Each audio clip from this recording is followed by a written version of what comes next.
अधरंग यानी पक्षाघात और उसका उपचार विषय पर भौतिक चिकित्सक डॉक्टर धर्म पांडे से बातचीत। और आज हम बात करेंगे खासकर जो लकवा यानी कि फालिस भी कहते हैं, अधरंग भी कहते हैं, तो ये क्या बीमारी है। आइए इन सब बातों की जानकारी देने के लिए आज हमारे बीच हैं डॉक्टर धर्म पांडे, जो वरिष्ठ भौतिक चिकित्सक हैं। डॉक्टर साहब, आज के कार्यक्रम में आपका स्वागत है। खासकर ये जो बीमारी है, अच्छे स्वस्थ मनुष्य के अंदर भी कभी कभी ये लकवा आ जाता है, इसका कारण क्या है? देखिए, लकवा फालिस जो बीमारी आप जानना चाह रहे हैं जिसके बारे में, इसको ब्रेन स्ट्रोक बोलते हैं। बहुत सारे लोग इसको फालिस के नाम से जानते हैं, बहुत लोग इसको स्ट्रोक कहते हैं। ये जानना जरूरी है कैसे होता है। ये अमूमन ये दिमाग में हमारी जो कोशिकाएं हैं जो शरीर को कंट्रोल करती हैं जी, उसको खून की सप्लाई देने वाली जो नलिकाएं हैं, या तो उनमें रुकावट आ जाए जिसकी वजह से पूरी तरीके से ऑक्सीजन उन कोशिकाओं को नहीं पहुंच पाती, तो उनकी मृत्यु हो जाती है उन कोशिकाओं की, और वो काम करना बंद कर देती हैं, जिस वजह से हमारे हाथ पैर भी काम करना बंद कर देते हैं। जैसे कि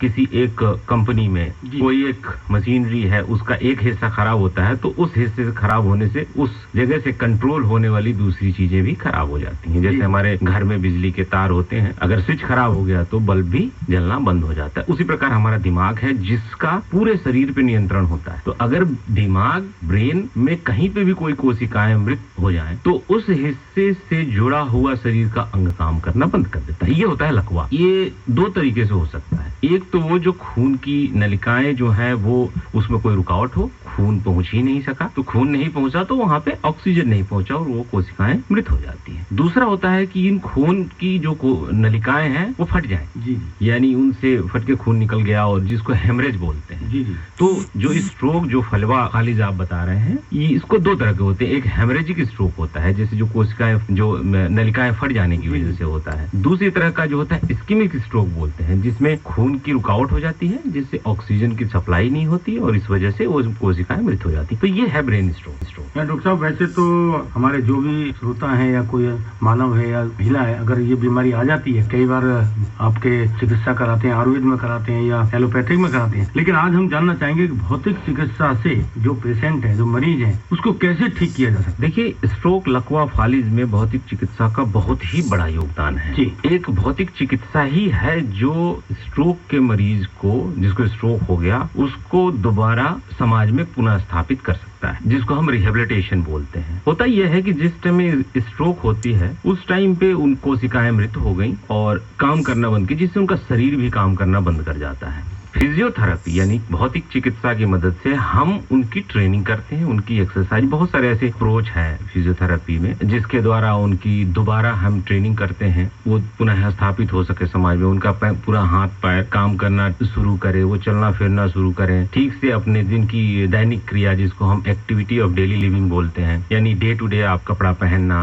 खाना खाना, उठना बैठना, चलना फिरना, इन सब चीजों में उन्हें पुनः सक्षम बनाए। ये भौतिक चिकित्सा का रोल होता है इसमें, और यही एक चिकित्सा है जो इसको कर सकती है पुनः स्थापित। यानी कि डॉक्टर साहब, कहने का मतलब ये है कि बिना दवा का इलाज। जी। तो डॉक्टर साहब, इसमें मानो किसी 1, 2, 3, 4 दिन पहले लकवा की बीमारी हुई है, तो उसके कितने दिन बाद आपकी भौतिक चिकित्सा से यानी पेशेंट, मरीज सही हो सकता है? देखिए, जैसे ही आपको स्ट्रोक होता है, उस समय से ही भौतिक चिकित्सा का लाभ मिलना पेशेंट को चालू हो जाना चाहिए, तुरंत होना चाहिए। क्यों? इसका कारण है कि एक तो आपको पैरालिसिस हुआ, तो आपका हाथ काम करना बंद कर। अब आपको एक उदाहरण देना चाहूंगा। सपोज कीजिए कि आपको कोई वाद्य यंत्र बजाना नहीं आता, आपकी उंगलियां उस वाद्य यंत्र पे काम नहीं कर रही हैं जिस तरीके से आप सोच रहे हैं। आपको सारे गामा पा सोच के बजाना पड़ता है, लेकिन अगर अभ्यास करें आप कुछ दिन, तो शायद आप आंख बंद करके भी बजा लेंगे। इसी तरीके से गाड़ी चलाना जैसे होता है, शुरू में हमें सोच के चलाना होता है, फिर बाद में ब्रेन का इतना कंट्रोल हो जाता है कि बड़ी आसानी से आप चलाते हैं। साइकिल पे बैलेंस हम शुरू में नहीं कर पाते, लेकिन बाद में हमें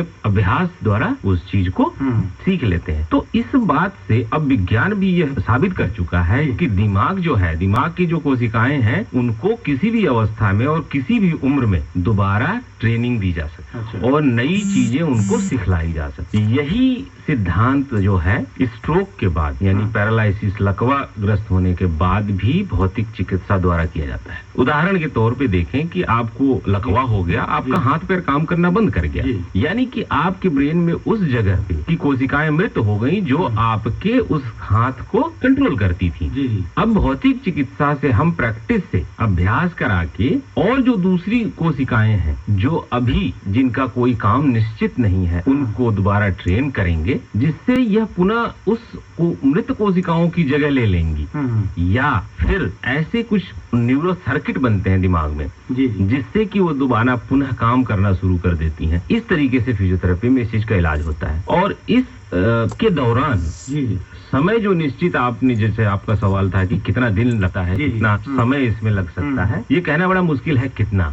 जैसे कि अब आप कोई एक परीक्षार्थी है, उसकी परीक्षा का जो परिणाम है वो उसके शिक्षक पे भी निर्भर कर। तो इसी यही उदाहरण लेते हुए मैं बताना चाहूंगा कि कितनी अच्छी भौतिक चिकित्सा हो रही है, यह भी इस पे बहुत निर्भर करता है कि वो कितने दिनों में चल फिर सकता है। साथ में ये भी होता है कि अगर परीक्षार्थी को दिमाग ही नहीं है तो वो कितना भी अच्छा टीचर हो वो भी नहीं कर सकता। तो यहाँ पे इसका रिलेशन यहाँ है कि अगर बहुत बड़ा दिमाग में डैमेज है तो उसको बहुत अच्छा शिक्षक यानी बहुत अच्छा भौतिक चिकित्सक भी उतना अच्छा नहीं कर सकता जितना कि रिजल्ट होना चाहिए। तो यहाँ पे दोनों ही तरीके से होना चाहिए कि जो जितनी भी जो परिणाम जो है, आउटकम जो है स्ट्रोक के बाद, वो दोनों पे ही डिपेंड करता है कि एक भौतिक चिकित्सक कितना एक्सपर्ट है और डैमेज कितना है। तो ले दे के 2 से 3 महीने के अंदर एक स्ट्रोक का मरीज चलने फिरने लायक और अपने दैनिक क्रियाओं को करने लायक हो जाता है। डॉक्टर साहब, आखिर में कुछ खान पीन का भी कुछ